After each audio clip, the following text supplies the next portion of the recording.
Në trotuaret e mbushura me zhurmë në qendrën e Prishtinës, kafja është më shumë se një pije, është një gest social, në një mënyrë për të filluar ditën, për të ndarë hallet, idetë, ëndrat. Por kohëve të fundit ky zakon po e humb shihen. Në disa nga kafet e kryeqytetit, çmimi i një kafeje tashmë ka arritur në 2 euro, një shumë që deri dje e gjenim vetëm në menyt e aeroporteve. Në rrjetet sociale, qytetarët kanë shpërndar fatura që tregojnë një realitet të ri. Një kafe në shesh nuk kushton më 1 euro. Në disa lagje periferike, çmimi ka kaluar në 1,20 euro e diku në 1,50 euro. Krejt kjo situatë sipas ekonomistit Sejdi Rexhepi është shumë shqetësuese. Sipas tij, shtrëngtimi i kafes është një sinjal alarmi, jo vetëm për çmimet, por dhe mënyrën se si funksionon tregu dhe mënyrën si mbrohet konsumatori. Në Kosovë po ndërtohet një shoqëri e polarizuar në kuptimin e standardit të jetës dhe një pjesë e bizneseve kanë ardhur në konkludim se ekziston një shtresë e shoqërisë e cila është e gatshme të paguajë me çmime edhe më të larta. Prandaj i ndërtojnë çmimet jo duke bazuar në kostin reale.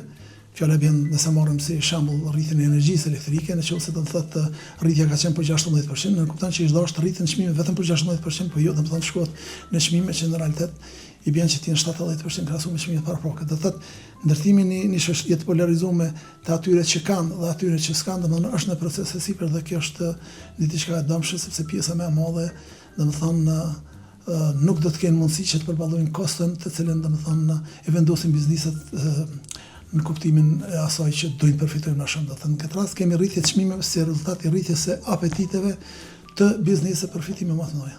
Në një vend ku jeta shpeshherë mësohet të përballohet me një filxhan kafeje në dorë, kjo rritje e çmimeve nuk është vetëm statik, është reflektim i një realiteti më të thellë ekonomik. Qytetarët shpalosin vlerësimet e tyre.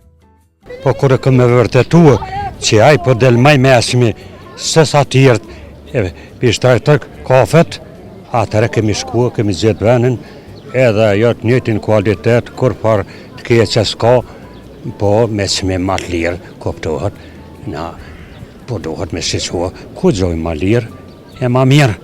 Për mua sa shtrejt. 2 euro po kafja. Pa 30 bëhet e sholla. A e pin nëse të bëhet Po, kafja 3 euro? 3 e pi, se jo, për çep.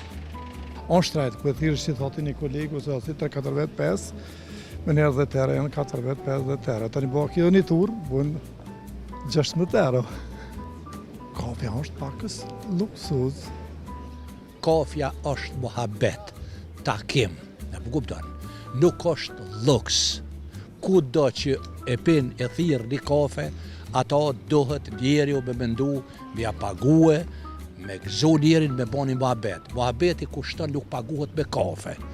Sociologu Bekim Selishta, ndryshe nga mendimi i disa qytetarëve që e konsiderojnë luks pirjen e kafes nëpër lokale, nuk e sheh kështu. Ai e quan jo normale rritjen e çmimit të kafes dhe thekson se kjo ka ndikim të drejtë për drejtë në jetën e përditshme të qytetarëve. Sipas tij, kafja nuk është vetëm një produkt konsumi, por edhe një pjesë e përditshme sociale, dhe rritja e çmimit të saj bën një barrë shtesë për qytetarët, veçanërisht në kushtet e një situate të rënduar ekonomike. Çmimet tek ne, por mua është shumë çuditshme. Ne do të mi krahasu me tarnat që i kemë. Do të thonë, mi krahasu me vendet e Evropës, do të thonë një kafe edhe atje mund me qenë 2,20 €, po rrogat janë paga minimale është 1.250 euro. Do të thonë, kjo 2,20 € ose 2,gjysmë ose 2,80 nuk diskutohet se nuk shihet se është një përqindje shumë e vogël, ndërsa tek ne paga minimale 180 euro, kafja 2 euro, nuk ka logjik.